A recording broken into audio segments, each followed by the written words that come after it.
நீங்கள் செய்யத்தக்க புத்தி உள்ள ஆராதனை எது தெரியுமா? தங்களை தாங்களே நீங்கள் ஜீவ பலியாக ஒப்பு கொடுக்கணும். உன்னை எதற்காக உண்டாக்கினார்? வேதம் சொல்லுகிறது, இந்த உலகம் உண்டாவதற்கு முன்பாகவே உன்னை உள்ள கைகளில் அவர் வரைந்து கொண்ட தேவன், உங்களை உருவாக்கின தேவன் அவர். ஹல்லேலூயா. ஏன் இந்த ஜனத்தை எனக்கென்று ஏற்படுத்தினேன், இவர்கள் என் துதியை சொல்லி வருவார்கள். அவர் துதிக்கணும் என்பதற்காக தான் தேவனாகிய கர்த்தர் உங்களையும் என்னையும் சிருஷ்டித்தார். ஆனா நமக்கு என்ன இல்லை? உலகத்தை பாருங்க, கண்ணோக்கி பாருங்க, ஒவ்வொன்றும் நீங்க அப்படியே நிறைவேற்றி வந்து இருக்கு. அந்த மனுஷன் என்ன பண்ணிருக்கிறார்னா 5 லிட்டர் தண்ணி தான், வெறும் பச்சை தண்ணி 5 லிட்டரு. அந்த 5 லிட்டர் தண்ணியை அது என்ன கேஸா மாத்துறாங்க. இது கேஸா மாறும் போது கிட்டத்தட்ட 6 மாசத்துக்கு உங்க வீட்டுக்கு அது யூஸ் ஆகும். ஆனா இப்ப தயாரிக்கிற கேஸ் பார்த்தீங்கன்னா ஒரு கேஜி கேஸ் தயாரிக்கிறதுக்கு 400 ரூபாய் செலவாகும். ஆனா இந்த தண்ணியில மாத்திரம் கேஸ கண்டுபிடிச்சிருக்கிறாங்க தெரியுங்களா? இதை அமல்படுத்திட்டா நீங்க உங்களுக்கெல்லாம் செலவே மிச்சம். ஹல்லேலூயா. ஆனா நெக்ஸ்ட் ஏதாவது இந்த அறிவு எல்லா தீமைக்கும் வேற மாறப்போகுது. எல்லாரும் தண்ணீர கேஸ கண்டுபிடிக்க ஆரம்பிச்சிட்டா நாளைக்கு இயேசு கிறிஸ்துவின் வருகை சமீபம் ஆகும் போது ஆண்டவர் சொன்ன சூளையை போல எரிகிற நாள் வரும் சொன்னார் தெரியுமா? துன்மார்க்கும் அக்கிரமும் பாருங்க, பெண் கொண்டும் பெண் எடுத்தும் புசித்தும் குடித்தும் வெறித்தும் உணர்வில்லாத ஜனங்கள் இருப்பாங்க கடைசி நாட்களிலே. நீங்க கண் கூட அதை காண்றோம். இயேசு கிறிஸ்துவின் வருகை சமீபமா இருக்கு. அப்படி வந்து வாசற்படியில் நின்று கதவை தட்டுகிறார். என் சத்தத்தை கேட்டு ஒருவன் தன் இருதயமாகிய கதவை திறப்பானால் அவன் இடத்தில் வந்து நான் வாசம் பண்ணுவேன், அவனோடு நான் போஜனம் பண்ணுவேன். வேத வார்த்தை ஒவ்வொன்றும் எப்படி இருக்கு? நிறைவேறி இருக்கு. ஆனா நாம என்ன பண்றோம் தெரியுமா?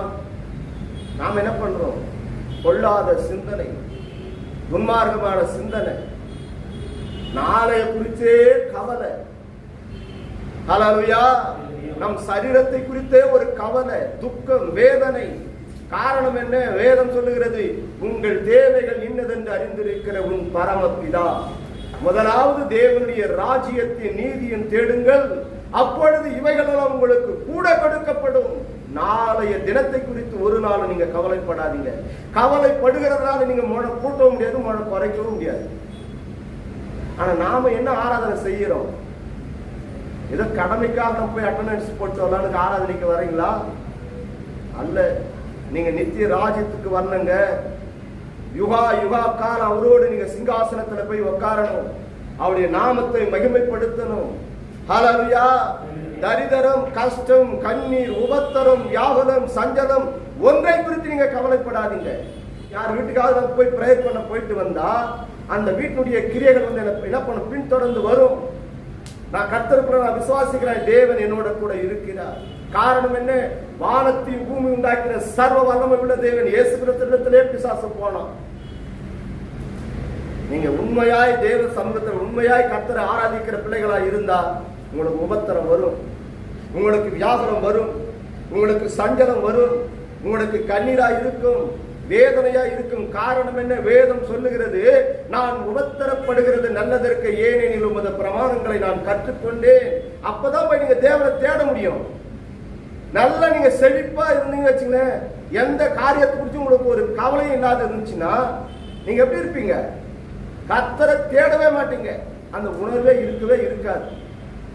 ஆனா நம் வாழ்க்கையில வந்து உபத்திரம் கஷ்டம் வரும்போதுதான் தேவன் நம்மோட கூட இருக்கிறார் என்பதை நாம் எப்படி அறியணும்? அந்த உபத்திரத்திலிருந்து கர்த்தர் ஒரு விடுதலையை நமக்கு கர்த்தர் கொடுக்கும் போது, என் தேவன் என்னோட கூட இருந்து பலத்த காரியத்தை செஞ்சாரு.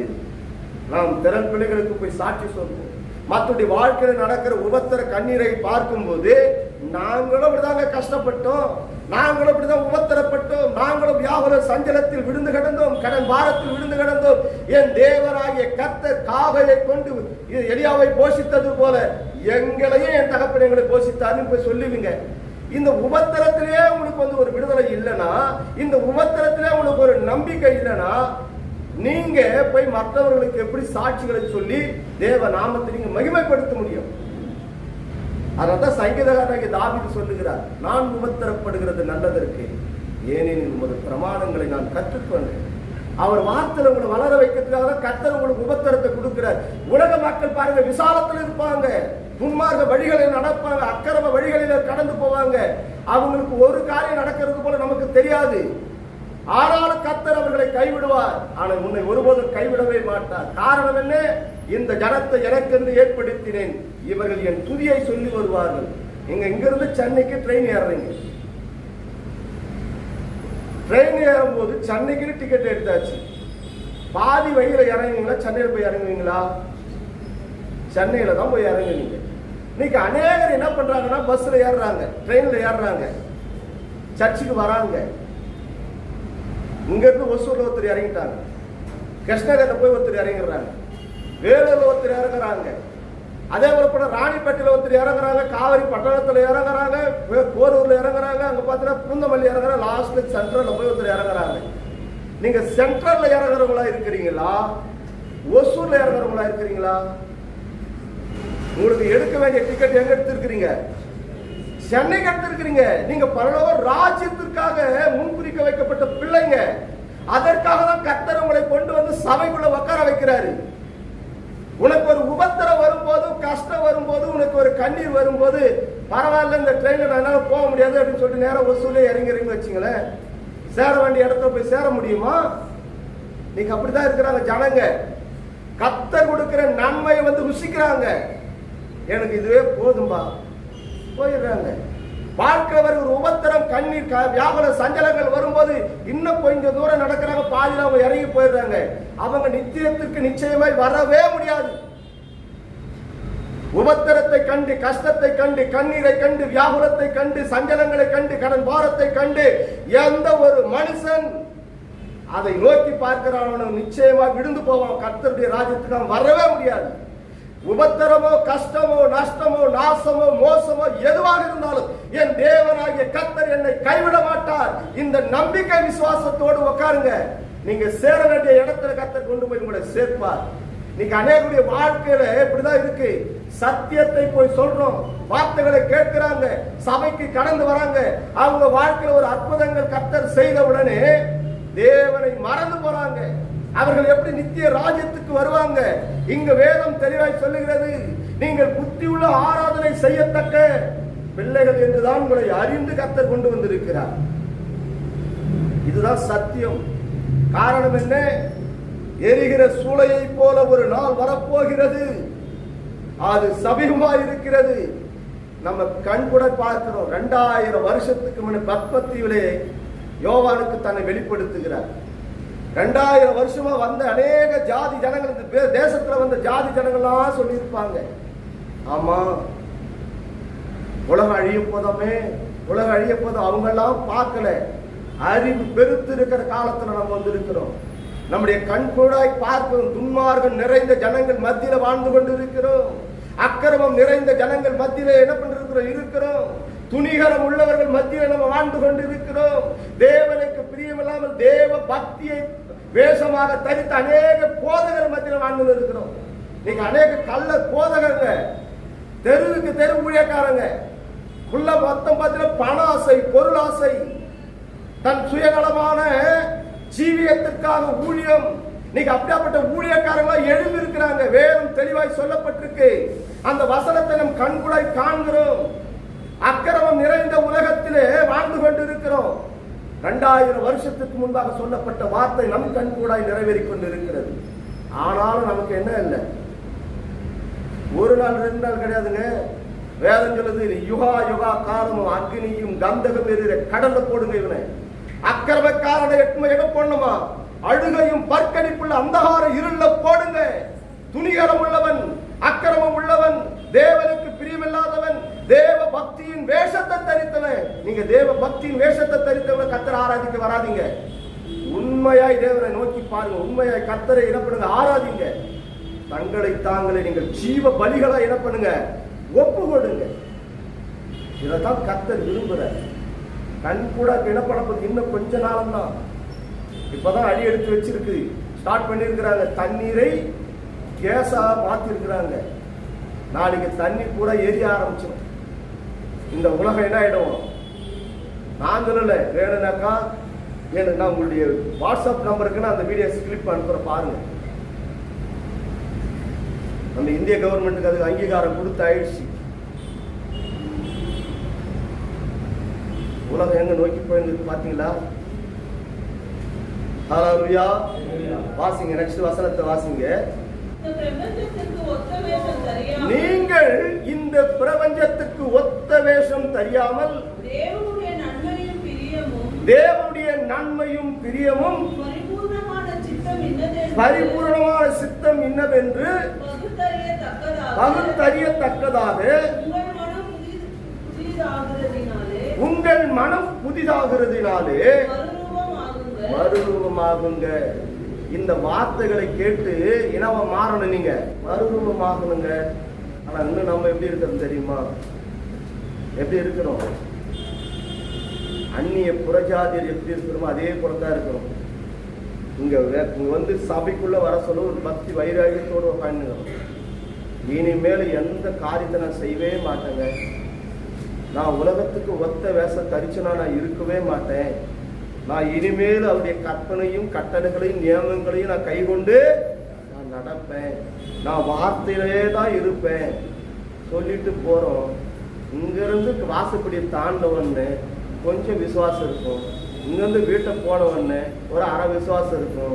வீட்டுக்குள்ள ஒரு பிரச்சனை நடந்தவொன்னு கால் விசுவாசம் இருக்கும். வீட்டுக்குள்ள 2வது நாள் ஆனவொன்னு சுத்தமா மறந்து போயிடும். ஐயப்போ, நான் போய் என்ன ஆண்டவர் போய் கும்பிட்டு மட்டும் நான் என்ன அப்படியே இதுவாகிச்சேன். பக்கத்து வீட்டுக்காரன் அக்கத்து வீட்டுக்காரன் திருடுறான், ஏமாத்துறான், பொய் சொல்றான், மற்ற காரியத்தெல்லாம் செய்யறான். அவெல்லாம் நல்லா தாங்கிறான். ஆனா நான் தேவனை போய் உண்மையா ஆராதிக்கிறேன். ஏசப்பா ஏசப்பான்னு என்ன பண்றேன்? உபவாசமா இருந்து கத்தரையே நோக்கித்தான் நான் பார்க்கிறேன். ஆனா என் வாழ்க்கையில என் உபத்திரம், என் கண்ணீர், என் கஷ்டம் என்னை விட்டு நீங்கி போகவே மாட்டேங்குது. ஒவ்வொரு நாளும் எனக்கு நிந்தையாக்குது. ஒவ்வொரு நாளும் எனக்கு அவமானமா இருக்குது. நான் இருக்கத்தோடு செத்து போனா கூட எனக்கு நலமா தான் இருக்கும். இந்த சிந்தையோட தான் நம்ம என்ன பண்றோம்? நம்முடைய ஜீவியத்தை நடக்கிறோம். ஆனா நீங்க இன்னும் தேவனை அறிகிற அறிவு இல்லைங்க. அவர் யாருங்க? அம்பானி, அதானி, பெரிய பெரிய கோட்டீஸ்வரன் சொல்றாங்க. அந்த கோட்டீஸ்வரனுக்கு ஐஸ்வர்யத்தை கொடுத்தவர் தான் அவரு. ஹல்லேலூயா. அப்பா பிதாவினை கூப்பிடக்கூடிய புத்திர சுவீகாரி பெற்றவங்க தான் நாம. அவனை விட வேல்யூ நமக்கு தான் ஜாஸ்தி. வானத்தின் பூமி உண்டாக்கின சர்வ வல்லமையுடைய பிள்ளைங்க நாம. ஏன் உனக்கு நமக்கு கொடுக்காம இருக்கிறார் தெரியுமா? ஏன் கொடுக்காம இருக்கிறார்? 5 வயசு பையன் கிட்ட போயிட்டு AK-47 எண்ணெய் கொடுப்பீங்களா? ஒரு 50 kg அரிசி மூட்டையை தூக்கி தான் அது வீட்டுக்கு வேணுமா தூக்கணும் தூக்கி தலைவலை வச்சிருவோமா? அதை தான் வேதம் சொல்றது. ஏற்ற சமயத்துல உங்களை உயர்த்தும்படிக்கு அவருடைய பலத்த கரத்துக்குள்ள அடங்கிருங்க. நிச்சயமா கர்த்தர் உங்களை உயர்த்துவார். ஹல்லேலூயா. நான் சபைக்கு போகும்போது தரித்திரம், சாப்பாட்டுக்கு வழி கிடையாது. சாப்பாட்டுக்கு வழி கிடையாது. ஸ்கூல் போட்ட சாப்பாட்டை வாங்கி உடைந்து கொடுத்தாங்க. அதை சாப்பிட்டோம். ஒரு நேரத்துல பசங்க சாப்பிட்டு ஸ்கூல்ல இருந்து வாங்கி சாப்பாடு கொடுத்தாங்க, சாப்பிட்டோம். போட்டுக்க வஸ்திரம் கிடையாது. வஸ்திரத்துல தரித்திரம், ஆகாரத்துல தரித்திரம். பஸ் பேருக்கு கையில காசே கிடையாது. ஆண்டவரை போய் உண்மையை ஆராதிச்சுட்டு வருவோம். நடந்தாவது அங்கிருந்து வரும்னு சொல்லிட்டு 8 கிலோமீட்டர் நடந்தாவது வீட்டுக்கு வரணும். தேவனை ஆராதிப்பதற்காக ஓடணும், உண்மையாய் ஓடணும். அவர் பலத்த கரத்துக்குள்ள அடங்கிருங்க. ஏற்ற சமயத்துல கர்த்தர் உங்களை உயர்த்துவார். ஹல்லேலூயா. அதனால கர்த்தர் சொல்கிறார், விரும்பினது வரும்போது உங்க இருதயத்துல என்ன காரியங்களை குறித்து நீங்க விரும்பிருக்கிறீங்களோ அது நிச்சயமாகவே கர்த்தர் கொடுப்பார். விரும்பினது வரும்போது அது ஜீவ விருட்சம் போல இருக்கும். அதுக்கு ஈடானது உலகத்துல ஒண்ணுமே கிடைக்காது. அப்பேற்பட்ட ஒரு சந்தோஷம், சமாதானம். அதனால கர்த்தர் சொல்கிறார், உலக பிரகாரமான சமாதானம் அல்ல, என் சமாதானத்தை நான் உனக்கு வைத்து போகிறேன். ஏன் நம்முடைய வாழ்க்கையில் இந்த சமாதானத்தை பெற்றுக்கொள்ள முடியல? நம்முடைய வாழ்க்கையில ஏன் சமாதானம் நிம்மதியா வாழ முடியல? லௌகீக கவலை இருதயத்துல ஒடுக்குது. அதனால்தான் தங்களை தாங்களே ஜீவ பலியா தேவ சமூகத்துல வந்து என்ன பண்ண முடியல, ஆராதிக்க முடியல. உங்களுடைய சிந்தைகள் பூரா எப்படி இருக்கு? உலகத்தையே நோக்கி பார்க்கிறோம். உலக காரியங்களை குறித்த கவலை, துக்கமா இருக்கு. அதனால்தான் கர்த்தர் சொல்லுகிறார், அவர்கள் சிந்தனையிலே பாவம் செய்து வீணரானார்கள். இங்க வந்து உட்காந்துதான் இருக்கிறோம். வார்த்தைலாம் கேட்கறதுக்கு நல்லா தாங்க பிரதர்.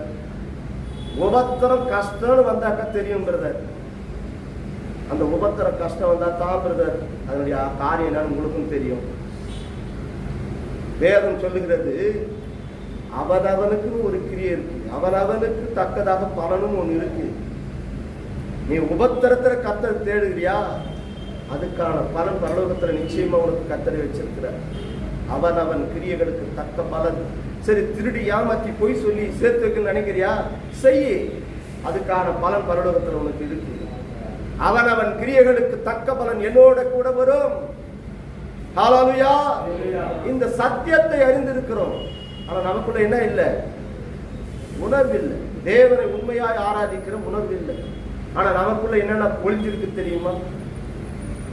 நம்ம வாழ்க்கையில நமக்குள்ள என்னென்ன ஒளிஞ்சு கிடக்குது. வாசிப்போம். 7 வாசிங்க. போதிக்கிறவன் போதிப்பதிலும். பாருங்க, இந்த காரியம், சில காரியங்களை அடிக்கடி உட்காந்து யோசனை பண்ணும். ஒரு ஊழியக்காரனா எப்படி இருக்கணும், ஒரு விசுவாசிகள்னா எப்படி நீங்க இருக்கணும். ஹல்லேலூயா. வாசிங்க. புத்தி சொல்லுகிறவன் புத்தி சொல்லுகிறதிலும் தரித்திருக்க கடவன், மகிழ்ந்து கொடுக்கிறவன் வஞ்சனை இல்லாமல் கொடுக்க கடவன், முதலாளியா இருக்கிறவன் ஜாக்கிரதையா இருக்க கடவன், இரக்கம் செய்கிறவன் உற்சாகத்துடனே செய்ய கடவன். ஹல்லேலூயா. இது ஃபர்ஸ்ட் எனக்கு சொல்லப்பட்ட வார்த்தை. ஒரு ஊழியக்காரனா இருக்கிறன்னா மற்றவங்களுக்கு கொடுக்கிற காரியங்கள் இருந்தாலும் சரி, மற்றவுடைய எந்த ஒரு காரியமாக இருந்தாலும் நான் எப்படி இருக்கணும்? வார்த்தையில நான் ஜாக்கிரதை உள்ளவனா இருக்கணும். என் கிரியைகளிலே நான் ஜாக்கிரதை உள்ளவனா இருக்கணும். அப்பதான் நாங்க உண்மையாய் தேவனை ஆராதிக்கிறனாக என் ஆராதனையை கர்த்தர் அங்கீகரிப்பார். நானே அக்கிரமம் செஞ்சுக்கணும், நானே துன்மார்க்க வழியில நடந்துன்னு, நானே தேவனுக்கு பிரியமில்லாத காரியத்தெல்லாம் செஞ்சுருந்தேன்னா என் சாட்சி ஒரு நாளும் எடுபடாது. என் ஜபத்துக்கு கர்த்தர் ஒரு நாளும் பதில் கொடுக்கவே மாட்டார். அப்படி என் ஜபத்துக்கு நானே ஒரு அக்கிரம ஊழியக்காரனாக இருந்து நான் ஜெபிக்கிற மற்ற வீடுகளுக்கு போய் நான் ஜபம் பண்ணேன்னா அந்த ஜபத்தை கர்த்தர் கேட்டு எப்படி அந்த குடும்பத்தை ஆசீர்வதிப்பார்? ஆசீர்வதிப்பாரா? ஒரு நாள் ஆசீர்வதிக்கவே மாட்டார். இன்னைக்கு ஏன் கர்த்தர் பலத்த காரியங்களை இந்த சபைகளை கொண்டு கர்த்தர் செய்கிறார்? இதுவரைக்கும் நீங்க நம்புறீங்களே இல்லைங்களா, யாராலும் ஜபம் பண்ணிட்டு போனாங்களோ, யாராலும் ஜெபிக்க கேட்டாங்களோ, அவங்களுடைய வாழ்க்கையில கர்த்தர் பெரிய அற்புதங்களை செய்திருக்கிறார். கடந்த நாட்டில் பார்த்த நம்ம இந்த சரோஜம்மாவை தலை தூக்க முடியாத அளவுக்கு ஒரு பிரச்சனை, கண்ணீரோடு இந்த இடத்துல ஜபம் பண்ணாங்க. 2 லட்சம் ரூபாய் அந்த டைமுக்கு தேவை. நாங்க பாரத்தோடு கண்ணீர் விட்டு ஜபம் பண்ணோம். அந்த 2 லட்சம் ரூபாய் கர்த்தர் கிருபையாய் கொடுக்க வச்சாரு. 2 மாசம் ஆச்சு. ஆர்டர் ஆராதிக்கு வராங்களா பாத்தியா? இவங்க தான் ஒசூர்ல இறங்குறவங்க. கடைசியில வர முடியாது. இம்மைக்காக ஒருவன் தேவனை தேடுகிறான் என்றால் அவனை ஒரு பரிதபிக்கப்பட்ட மனுஷன் ஒருவனும் இல்லை. 30 வருஷமா சபைக்கு போறாங்க. வேதம் சொல்லுகிறது, நசல் கொண்டது, எலும்பு முறிந்தது, காயம் கட்டுதலுக்காக கர்த்தர் இந்த சபை தெரிந்திருக்கிறார். ஹல்லேலூயா. ஹல்லேலூயா. காணாமல் போன ஆடுகளாகிய இஸ்ரவேல் குடும்பத்தார் வீட்டுக்கு கடந்து போங்க. நீங்க அநேக குடும்பங்கள் எப்படி இருக்கு? சத்தியத்தை அறிந்து தேவனை ஆராதித்து பின்மாற்றமாய் கடந்து போய் உலகத்தை கண்டு பின்மாற்றமாய் கடந்து போய் நீங்க அநேக குடும்பங்கள் தேவனை ஆராதிக்காதபடிக்கு வீட்டுல கிடக்குறாங்க. அந்த வீட்டுக்கு கடந்து போடான்றாரு. மத்தேயு சுவிசேஷம் 10ஆம் அதிகாரத்தில் கர்த்தர் சொல்லுகிறார், காணாமல் போன இஸ்ரவேல் குடும்பத்தார் வீட்டுக்கு நீங்க என்ன பண்ணுங்க? கடந்து போங்க. இந்த ராஜ்யத்தின் சுவிசேஷத்தை அறிவிங்க. அதற்காக தான் நீங்க அழைக்கப்பட்டவங்க. அப்போ ஒரு ஊழியக்காரராகிய நான் உண்மையும் உத்தமம் உள்ள ஊழியக்காரராக இல்லாதபடிக்கு அக்கிரம ஊழியக்காரராக இருந்தா இந்த இடத்துல நான் ஆராதிக்கிற இந்த ஆராதனைக்கு கர்த்தர் எப்படி அங்கீகரிப்பார்? அப்ப எனக்குள்ள என்ன வேணும்? ஒரு பரிசுத்தம் வேண்டும். ஹல்லேலூயா. வாசிங்க. உங்கள் அன்பு மாயமற்றதாக இருப்பதாக தீமையை வெறுத்து நன்மையை பற்றி கொண்டிருங்கள். ஒருத்தருக்கு நீங்க தீங்கு செய்யவே நினைக்க கூடாது. உங்க அன்பு மாயமான அன்பா இருக்கிறது. நல்ல வரசு மட்டும் praise lord sister, praise lord brother, நல்லா இருக்கீங்களா, எப்படி இருக்கிறீங்க, ஏதா இருக்கிற எல்லாத்தையும் விசாரிக்க பின்னாடி புறம் பேச வேண்டியது. நல்லவங்களை போல நாடகம் ஆட வேண்டியது இருக்குது. அப்படி இருக்கிறீங்களா? அப்படி இருந்தீங்கன்னா உங்க ஆராதனை ஒருபோதும் அங்கீகரிக்கப்படவே படாது. ஹalleluya. வாசிங்க. சகோதர சிநேகத்திலே ஒருவர் மேல் ஒருவர் பட்சமாயிருங்கள், கனம் பண்ணுகிறதிலே ஒருவருக்கு ஒருவர் முந்திக் கொள்ளுங்க. அதாவது யாரையாவது பார்த்தோன்னு எடுத்தோன்னு என்ன சொல்லணும்? பிரைஸ் லார்ட், கர்த்தருக்கு ஸ்தோத்திரம். இருதயத்துல மனம் உருவு இருக்கணும். அவங்களை போய் நான் பிரைஸ் லார்ட் சொல்லிவிட்டா அது இதுவாயிடுவாங்க. இருதயத்துல என்ன வந்துருக்குது? மன கசப்பு. மேலோட்டமா சில பேர் எடுப்பாங்க கடமைக்காக பிரைஸ் லார்ட் அப்படின்னு சொல்லிட்டு கிளம்பி போயினே இருப்பாங்க. இது இல்லை, மாயமற்ற அன்பு இருக்கணும். உங்க இருதயத்தில் எப்படி இருக்கக்கூடாது? சஞ்சலத்தை வச்சுக்கணும், மன கசப்பை வச்சுக்கணும், விரோதத்தை குரோதத்தை உங்க இருதயத்தில் வச்சுக்கணும். மேலோட்டத்துனா பிரைஸ் லார்ட்னு சொல்லிட்டு கடந்து போக கூடாது. உள்ளது உள்ளபடியே தப்புன்னு நிக்க வச்சு சொல்லுங்க, இது தவறு, நீ செய்து இது தவறு. இருதயத்தில் என்ன இருக்கக்கூடாது? ஒரு நாள் கசப்பு இருக்கவே கூடாது. இந்த கசப்பான முள் வேறு உனக்குள்ள இருந்துச்சுன்னா நீ எப்படி போய் உள்ளத்தின் ஆழத்தில் இருந்த மனதார கர்த்தர் நாமத்தை நீ மகிமைப்படுத்துவ? ஒரு கிறிஸ்துவுடைய பிள்ளைகளுக்குள்ள மாயமற்ற அன்பு ஒருபோது இருக்கக்கூடாது. உன் உள்ளத்துல என்ன இருக்காது தைரியமா சொல்லு. உன்னை தலை வெட்டி தனி எடுத்து வச்சிருவாங்களா? தலையை வச்சிருவாங்களா? நீ உள்ளதை உள்ளபடியே சொன்னீங்கன்னா, உள்ளதை உள்ளபடியே சொல்றேன்னு வச்சுங்களேன், நம்மள என்ன தலையை வெட்டி தனியை வச்சிருவாங்க. முடிஞ்சா பேச போறாங்க. அது நீதியா இருந்துச்சுனாக்கா நீதினு ஏத்துக்க போறாங்க. நீதி இல்லைனாக்கா அவங்க உள்ளான இருதயம் ஒரு நாள் குத்தம். உன் உள்ளான இருதயம் குத்தம். நீ பண்றது தவறா தவறு இல்லையா அப்படின்னு குத்தம். நீ உண்மையுள்ள ஒரு ஊழியக்காரனா இருந்தா, உண்மையுள்ள ஒரு விசுவாசியாக இருந்தா, உண்மையுள்ள ஒரு சபை போதகராக இருந்தால், ஒரு தீர்க்க தரிசியாக இருந்தால் எப்படி இருக்கணுமா? மாயமற்ற அன்பு, வெளி வேஷம், அப்படிப்பட்ட அன்பு இருக்கவே கூடாது. ஹalleluya. வாசிப்போம். அசதியாயிராமல் ஜாக்கிரதையாயிருங்க, ஆவியிலே அனலாயிருங்கள், கர்த்தருக்கு ஊழியம் செய்யுங்க. இது எல்லாம் கர்த்தருக்கு செய்கிற ஊழியம். நீங்க என்ன சாதாரணமா நினைக்கிறீங்க? மற்றவங்கிட்ட அன்பு காட்டுறதோ, மற்றவங்களுக்கு நம்ம நன்மை செய்யறதோ, இதெல்லாம் வந்து எப்படி இருக்கணுமா? ஜாக்கிரதை உள்ளவர்களா இருங்க, அசதியா இருக்காதீங்க. அசதியா இந்த காரியத்தை, தேவனுடைய பிள்ளைகள் இந்த காரியத்தை நீங்க செய்யாதீங்க. உங்களுடைய ஆராதனையை கர்த்தர் ஒருபோது அங்கீகரிக்கவே மாட்டார். நீங்க கிறிஸ்துவன்னு சும்மா மார்த்தட்டின்னு சொல்லிக்கலாம். நான் போய் ஊழியக்காரன் போய் எல்லாருக்கிட்டையும் நான் சொல்லிக்கலாம். அப்படி நான் ஒரு ஊழியக்காரனா இருந்தேன்னா நான் அக்கிரம ஊழியக்காரன். இவன் அழுகையும் பற்கடிப்புல அந்தகார இருள போடு, இவனை விடாதீங்கன்றார். இந்த சத்தியத்தை தெரிஞ்சு நான் நடக்கலாமா? நீங்க நடக்கலாமா? சொல்லுங்க, நடக்கலாமா? நடக்க கூடாது. ஹalleluya. வாசிப்போம். நம்பிக்கையில் சந்தோஷமாயிருங்கள், உபத்திரத்திலே பொறுமையாயிருங்கள், ஜபத்திலே தரித்திருங்கள். ஹalleluya. பாருங்க, ஜபத்தில் உறுதியாய் தரித்திருங்க. ஜபம் பட்டத்துல உறுதியா தரித்திருங்க.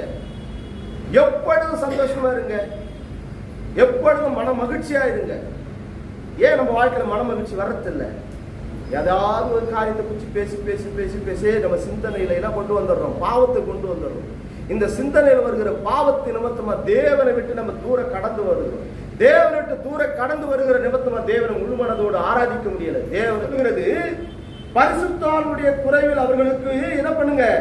உதவி செய்யுங்கள், அந்நியரை உபசரிக்க நாடுங்கள். ஹalleluya. ஒருத்தன் பரிசுத்தமா இருக்கிறான், அவன் உண்மையும் உத்தமமாய் ஊழியத்தை செய்கிறான்னு வச்சுங்களேன், உங்களால முடிஞ்ச அளவுக்கு ஜபத்திலேயாவது தாங்குங்க. கொடுக்க திராணின்னா உங்களுக்கு கொடுத்த சபையே என்ன பண்ணுங்க? தாங்குங்க. ஹalleluya. ஹalleluya. அந்நியரை உபசரிங்க. புறஜாதியர், அந்நிய புறஜாதிகளை நம்ம என்ன பண்ணணுமா? உபசரிக்கணும். கஷ்டத்தில் இருக்கிறாங்க, கண்ணீர்ல இருக்கிறாங்க. 10,000 ரூபாய் கொடுக்கலான்னு இருக்கிறேன், 20,000 கொடுக்கலான்னு இருக்கிறேன். அதெல்லாம் கர்த்தர் விரும்பல. பக்கத்துல சாப்பாட்டுக்கு ஒரு வீடு கஷ்டப்பட்டுன்னு இருக்கு. உங்க வீடு தான், உங்க வீட்டுக்கு பக்கத்துல நீங்க வரீங்க, நடந்து வரீங்க, கஷ்டப்பட்டு இருக்கிறாங்க, சாப்பாடு இல்லை, தரித்திரமா உட்காந்துங்கிறாங்க. அங்கிருந்து எடுத்து காணிக்கை எடுத்து 10,000 20,000 போட்டவங்க அந்த காணிக்கை கர்த்தர் நிச்சயமா அங்கீகரிக்கவே மாட்டார். ஒருவேளை சாப்பாடு அவனுக்கு எத்தனை போய் வாங்கி கொடுத்து பாருங்களேன். ஒரே ஒரு சாப்பாடு அந்த டைமுக்கு, அந்த குடும்பத்துக்கு, அந்த பிள்ளைகளுக்கு நீங்க செஞ்சு பாருங்க, உங்கள் பலன் பரலோகத்தில் மிகுதியாக இருக்கும். காரணம் என்ன? இந்த சிறியவனுக்கு எதை செய்தாயோ அது எனக்கே செய்தார். ஆண்டவர் நாங்க எப்ப செஞ்சோம்? நீ சர்ச்சுக்கு போறதுக்கு போயிட்டு தெரியுமா, ஒரு குடும்பம் எதிர்க்க பசியில உட்காந்து ஒன்று அப்படியே குழந்தைங்க கத்தின்னு கிடச்சி தெரியுமா, நீ ஓடி போய் ஒரு கேஜி அரிசி வாங்கி கொடுத்தா அந்த வீட்டுக்கு சாப்பாட்டுக்கு நீங்க சாப்பாடு செஞ்சு குழந்தைங்களுக்கு ஃபர்ஸ்ட் கொடுன்னு கொடுத்தீங்க தெரியுமா? இதுதாம்மா நீ எனக்கு செஞ்சது. உன்னுடைய பலன் பரலோகத்தில் மிகுதியா இருக்கும். உன்னுடைய பொக்கிஷ சாலையில அங்க புழு அரிக்காது, பூச்சியும் என்ன பண்ணாது, சாப்பிடாது. அவங்களுடைய பொக்கிஷ சாலையில கர்த்தர் அப்படியே பாதுகாப்பா வைப்பார். நீங்க அங்க ஐஸ்வர்யத்தை சேர்த்து வையுங்க. ஆனா நாம என்ன பண்ண தெரியுமா, நாம நல்லா கரியும் சோர்மா மூக்கு பிடிக்க நல்லா சாப்பிட்டு திருப்தியாக ஆகும். ஆண்டவர் அவன் கொடுக்கல, அவன் பட்டினியா கிடக்கட்டும். எங்க நடக்கணும், அவன் பண்ண பாவத்துக்கு அவன் கஷ்டப்பட்டு தான் ஆகணும், அவன் உபத்தான் கிடக்கணும். அது இல்லை. இங்க வேதம் தெளிவாக நமக்கு கர்த்தர் போதிக்கிறார். இப்படியெல்லாம் நீங்க செய்யாத எனக்கு ஆராதனை பண்ணா நான் ஆராதனையை எப்படி நான் அங்கீகரிப்பேன்? ஹல்லேலூயா. வாசிப்போம். உங்களை துன்பப்படுத்துகிறவர்களை நீங்கள் ஆசீர்வதியுங்கள், ஆசீர்வதிக்க வேண்டியது என்று சபிக்காதீங்க. ஒருத்தரை நீங்க சபிக்காதீங்க. உங்களை துன்பப்படுத்துறாங்களா, உங்களை உபத்திரப்படுத்துறாங்களா, நமக்கே வந்துட்டு சில டைம்ல சில காரியம். இப்ப பாருங்க, காலையில ஒரு காரியம், அதுதான் ஒரே காரியத்தை ஜெபிச்சோம். ஆண்டவரே, ஒண்ணு உங்க கரம் சந்திக்கப்படட்டும், அவன் ரட்சிப்புல வரட்டும். இல்ல தேவனுடைய கரம் என்ன பண்ணப்படட்டும், சந்திக்கப்படட்டும். ஹல்லேலூயா, ஹல்லேலூயா. ஒவ்வொரு நாளும் கர்த்தருடைய சமூகத்தில் இந்த வார்த்தையை நீங்க வளரணும் தான் கர்த்தர் என்ன பண்றாரு, சிஷ்டாந்தமா வச்சிருக்கிறார். ஹல்லேலூயா. பாருங்க, சந்தோஷப்படுகிறவங்களோட சந்தோஷப்படுங்கள், அழுகிறவங்களோட அழுங்கள். சந்தோஷப்படுறவங்களோட சந்தோஷப்படணும், அழுகிறவங்களோட அழகணும். நம்மள அப்படித்தான் சொன்னாங்க. பிச்சைக்காரன் போல வந்தாங்க சர்ச்சுக்கு. இன்னைக்கு எப்படிங்கிறாங்க, கார் வாங்கிக்கிறது நல்ல வசதி ஆயிட்டு இருக்கிறாங்க. ஏங்க பிச்சைக்கார போலதான் வந்தோம். அவருடைய கிருபையின் ஐஸ்வர்யத்துல நம்மளை உயர்த்துவதற்கு வல்லமையுள்ள தேவனா இருக்கிறார். உலக ஐஸ்வர்யம் இல்லைங்க, கிருபை. இந்த உலகத்துல தேவனுடைய கிருபைக்கு மேலானது ஒன்றுமே கிடையாது. அதனால்தான் இந்நாள் வரைக்கும் நான் அடிக்கடி கர்த்தருடைய சமூகத்தில் கேட்டு, என் ஜீவன் போட்டு வந்த கூட ஆண்டவரே சண்டே இருக்கக்கூடாது.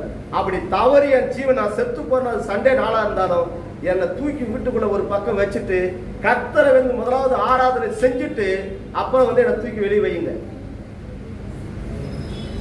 ஹல்லேலூயா. நான் ரட்சிப்படைந்த நாள் வரைக்கும் இந்நாள் வரைக்கும் ஒரே ஒரு ஆராதனை கூட கர்த்தருடைய சமூகத்தில் நான் மிஸ் பண்ணல. காரணம் என்ன? நான் ஆராதிக்கிற தேவன் யார் என்பதை நம்ம அறிந்திருக்கிறோம்.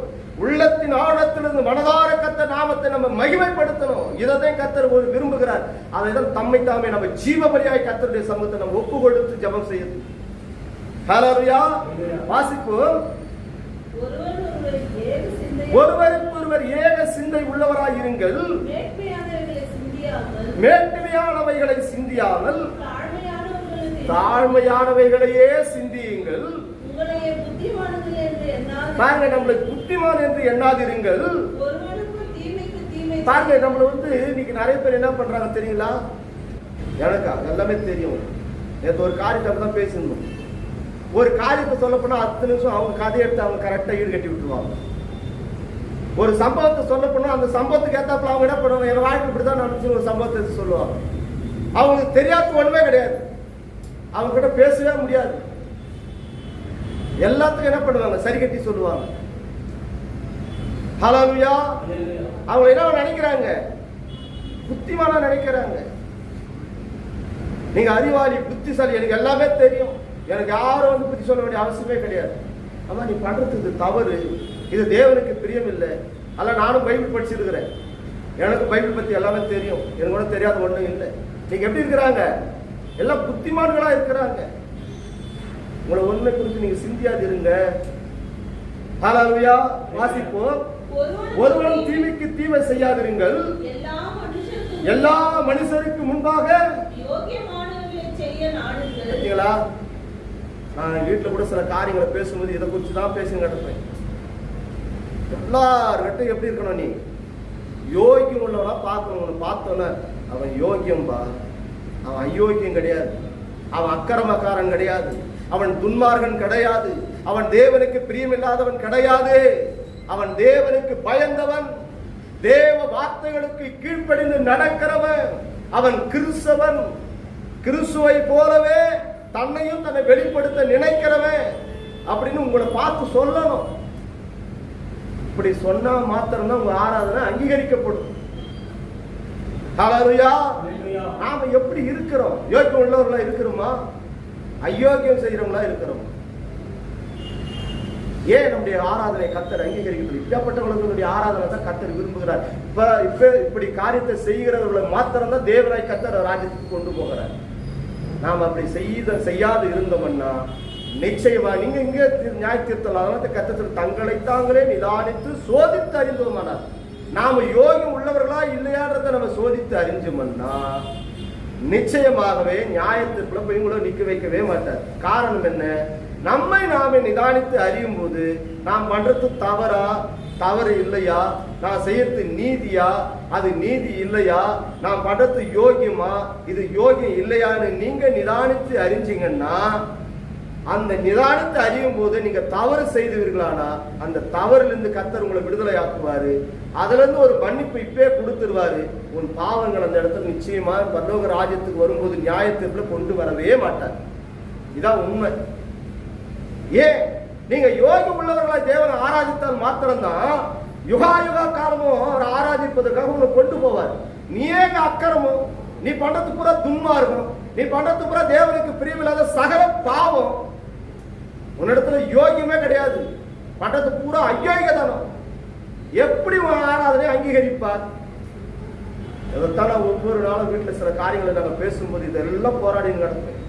நாம் அப்படி இருக்கவே கூடாது. நாம தேவனுக்கு பிரியமா இருக்கணும்.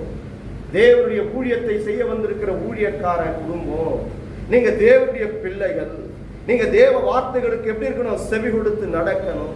என் கற்பனையும் என் கட்டளைகளையும் கை கொண்டு நடக்கிறவனுக்கு மாத்திரம் தான் நித்திய ராஜ்யம் சொல்லி இருக்கிறாரு. நம்ம கை நழுவி போயிடவே கூடாது. ஒருவரும் எப்படி ஆயிடக்கூடாது? நித்திய பாதாளத்துக்கு நீங்க கடந்து போகவே கூடாது. நான் கர்த்தருடைய சமூகத்துல கண்ணீர் விட்டு ஒவ்வொரு நாள் ஜெபிக்கிற ஜெபம், ஆண்டவரே இந்த சபைக்கு வருகிற பிள்ளைங்க உன் சத்தியத்தை நீ யாரெல்லாம் வெளிப்படுத்தின சித்தவடி அவர்களுக்கு நான் சத்தியத்தை வெளிப்படுத்துறேன். நீங்க ஜீவ புஸ்தகத்தில் பெயர் எழுதப்பட்டு இருக்கிற அந்த உன்னதமான அந்த ஆத்மாக்களை எசப்பண்ணி கொண்டு வாங்க. நாங்க உண்மையாய் உண்மை ஆராதிக்கிறோம். ஒரு பிள்ளைகளையும் நீங்க கை நழுவி விடாதீங்க ஆண்டவரே.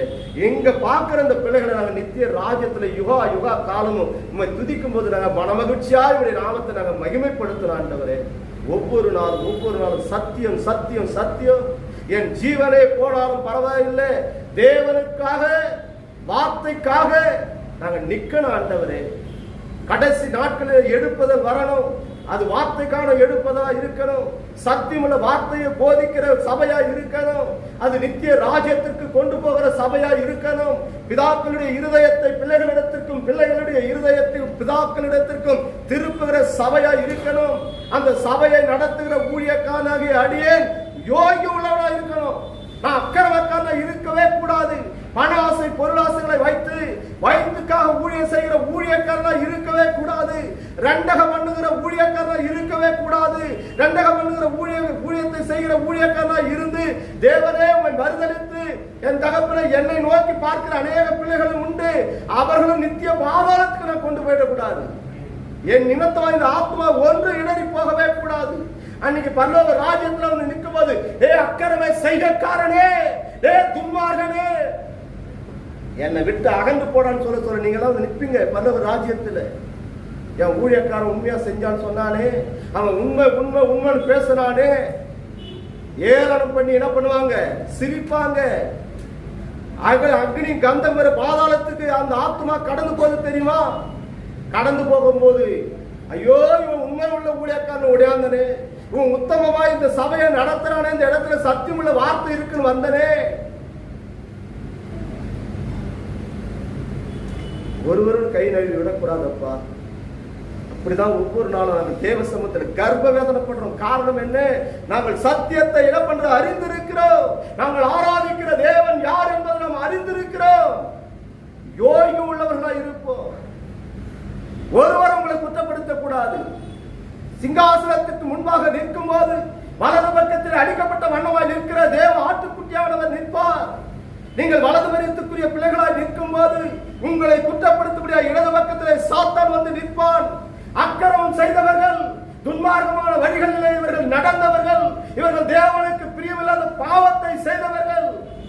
ஆனால் இயேசு கிறிஸ்து சொல்லுகிறார், தன் பாவங்களை அறிக்கை செய்து விட்டு விடுகிறவனோ என்னிடத்தில் இரக்கத்தை பெறுவான். அவருடைய பரிசுத்தமுள்ள ரத்தம் உன்னை சகல பாவங்களுக்கு உன்னை கழுவி பரிசுத்தப்படுத்தி சிங்காசனத்திற்கு முன்பாக இதோ வெண் வஸ்திரம் தரிக்கப்பட்டு இருக்கிறவர்கள். இவர்கள் யார்?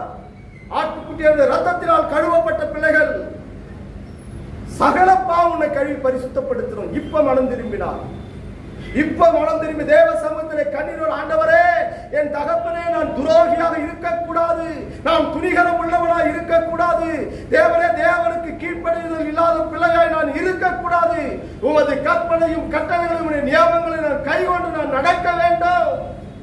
என் பாவங்களை மன்னியும், என் அக்கிரமத்தை மன்னியும், என் துன்மார்க்க சிந்தைகளை மன்னியும். நீங்க தேவ சமூகத்திலே கண்ணீரோடு கேளுங்க. கர்த்தர் உங்களை மன்னிப்பதற்கு அவர் தயவுள்ள தேவனாக இருக்கிறார். தன் பாவங்களை மறைக்கிறவன் வாழ்வடைய மாட்டான். அவைகளை அறிக்கை செய்து விட்டு விடுகிறவனோ இரக்கத்தை பெற்றுக் கொள்பவன். நீங்க இரக்கத்தை பெற்றுக் கொள்ளணுமா? நீங்க நித்திய ராஜ்யத்திற்கு கடந்து வரணுமா? உங்கள் பாவங்களை அறிக்கை செய்யுங்க. ஹல்லேலூயா. அதுதான் தேவனுக்கு உகந்த புத்தி உள்ள ஆராதனை. இவர்கள் மாத்திரம் நித்திய ராஜ்யத்திற்கு கடந்து போக முடியும். உன்னை குற்றப்படுத்தும் தேவ சமூகத்திலே சாத்தான் வந்து இடது பக்கத்திலே நிற்பான். வாங்க, அவன் என் பிள்ளை அனுப்புங்கணும். ஆனா நீங்க பாவத்தை அறிக்கை செய்து விடும்போது தேவனாகிய கர்த்தர் அவருடைய ரத்தத்தினால் உன்னை கழுவி வெண் வஸ்திரம் தரிக்கப்பட்டவர்களாய் அவருடைய நீதிமன்களை உன்னை நிலை நிறுத்துவார். ஹல்லேலூயா. வாசிப்பு. கூடுமானால் உங்களால் ஆணு மட்டும் எல்லா மனுஷரோடும் போதுமா? இந்த ஒரே ஒரு காரியத்தை தாங்க கர்த்தர் விரும்புகிறார். முடிஞ்ச எல்லாரிடத்துல எப்படி இருங்க? சமாதானமா இருக்கு. சமாதானத்தின் தேவன் தாமே உங்களோட கூட இருப்பாராக. அந்த தேவனாகிய கர்த்தர் ஆதியிலே வார்த்தையாக இருந்தவர். அந்த வார்த்தையான தேவன் மாமிசத்தில் வெளிப்பட்டவர். அந்த மாமிசத்தில் வெளிப்பட்ட அந்த பரிசுத்த ஆவியானவர் கிருபையும் சத்தியம் நிறைந்தவராயவர் உனக்குள்ளே வாசம் பண்ணுவாரானால் உலகம் தரக்கூடாதவை சமாதானம் இருதயத்தில் இருக்கும். இந்த உலகம் தரக்கூடாதவை சமாதானத்தின் தேவன் தாம் உன் இருதயத்தில் வாசம் பண்ணுவாரானால் உன் இருதயம் பரிசுத்தம் உள்ளதா இருக்கும். ஆனால் கர்த்தர் தன் பாவங்களை அறிக்கை செய்து விட்டு விடுகிறவனோ இரக்கத்தை பெறுவார். தன் பாவங்களை என்னிடத்தில் மறைக்கிறவன் ஒருவனும் வாழ்வடைய மாட்டான். இன்னைக்கு ஏன் நிறைய பேருடைய வாழ்க்கையில கஷ்டமும் கண்ணீரும் உபத்திரமும் சஞ்சலங்களும் ஏன் அவருடைய ஆளுகை செய்கிறது தெரியுமா? நாமெல்லாம் வந்து தேவனுடைய பிள்ளைங்க. என் நாமும் தரிக்கப்பட்ட என் ஜனங்கள் ஒருபோதும் வெட்கப்பட்டு போவதில்லை. சங்கீதம் 34 வாசிக்கிறோம். சிங்க குட்டிகளும் தாட்சி அடைந்து பட்டினியாய் இருக்கும். கர்த்தரை தேடுகிற பிள்ளைகளுக்கு ஒரு நன்மையும் குறைபடாது. ஏன் வாழ்க்கையில ஒரு நன்மை குறை? சொல்லுங்க பார்க்கலாம். ஏன் நம்முடைய வாழ்க்கையில குறை? நீங்க கர்த்தருடைய பிள்ளைகளா இல்லை. உலகத்துக்கும் ஜீவியம், கர்த்தருக்கும் ஜீவியம். எப்படி கர்த்தர் நம்மளை ஆசீர்வதிப்பார்? கர்த்தர் எப்படி நம்முடைய ஆராதனையை அங்கீகரிப்பார்? முழங்கால் படியிடுவோமா? நாம் தேவ சமூகத்தில் கேட்போமா? சோத்தரிக்க நன்றியோடு துதிக்கிறார்கள். கிருபை நிறைந்த மகா இரக்கமுள்ள எங்கள் பரிசுத்த ஆவியானவர்,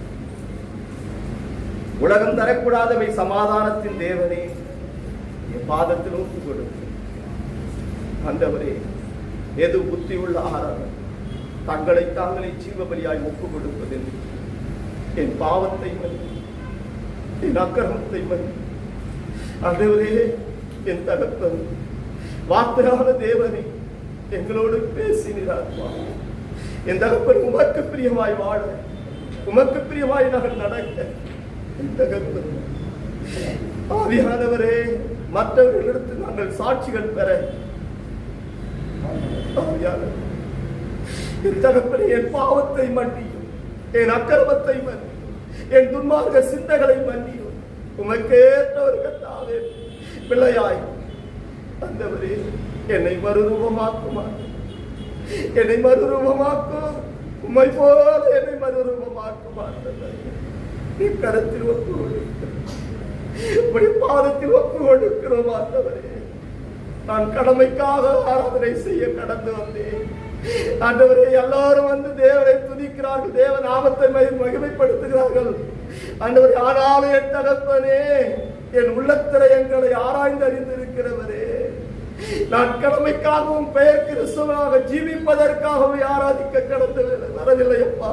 மறுஜன்ம காலத்திலே என் தகப்பனே, உம்மை இயேசப்பா யுகா யுகா காலமும் உமது சிங்காசனத்தில் நாங்கள் விற்றிருக்கவும், உமது மகிமையிலே இயேசப்பா நாங்கள் பிரவேசிக்கவும் முன் குறித்து என் தகப்பனை ஆராதித்து உமது நாமத்தை மகிமைப்படுத்துவதற்காக தாயின் கர்ப்பத்தில் உருவாவதற்கு முன்பாகவே எங்களை பெயர் சொல்லி அழைத்த என் தகப்பனே, நீ கருத்தில் எங்களை ஒப்புக் கொண்டிருக்கிறோம். எங்களை தாங்களே நாங்கள் ஜீவபலியாக உடைய பாதத்தில் எங்களை ஒப்புக் கொண்டிருக்கிறோம். என் தகப்பனே, உடைய பாதத்தில் ஒப்புக் கொண்டிருக்கிறோம்.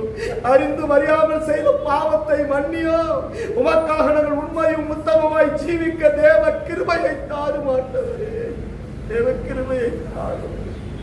வார்த்தைக்கு நாங்கள் செவி கொடுக்க மறந்தோம் ஆண்டவரே. உமது வசனத்தை நாங்கள் கை கொண்டு நடக்கவில்லை அப்பா. எக்கரத்தில் எங்களை தாழ்த்தி ஒப்புக் கொடுக்கிறோம். எங்களை கை நழுவி விடாதீர் ஆண்டவரே. எங்களை நித்தியத்தில் கொண்டு வாரும் அப்பா. என் நாமும் தரிக்கப்பட்ட என் ஜனங்கள் வெக்கப்பட்டு போவதில் என்று சொன்னீரே. ஏசப்பா, நாங்கள் ஜாதி ஜனங்கள் வெக்கப்பட்டு கூலி குறுகி நின்றாலும் ஆண்டவரே, என் தகப்பனே, உடைய பாதத்தில் ஒப்புக் கொடுக்கிறோம். மரணமே ஆனாலும் ஜீவன், ஜீவனே ஆனாலும் ஆண்டவரே, சாத்ராக் மேஷாக் ஆபேத் சொன்னது போல என் தகப்பனே, என் தேவனாகிய கர்த்தர் எங்களை தப்புவிப்பதற்கு எத்தாவை எங்கள் கைவிட்டாலும், ஆண்டவரே, தப்பியாமல் எங்களை கைவிட்டாலும் என் தேவனாகிய கர்த்தர் மேலே நாங்கள் நம்பிக்கை உள்ளவர்களாய் இருப்போம் என்று சொல்லி உண்மையே ஆராதித்தார்களே என் தகப்பனே. பாதத்தில் எங்களை ஒப்புக் கொண்டிருக்கிறோம். எங்கள் பாவங்களை மன்னியோ, எங்கள் அக்கிரமங்களை மன்னியோ, எங்கள் துர்மார்க்க சிந்தைகளை மன்னியும் கரத்தில் ஒப்புக் கொடுக்கிறோம்.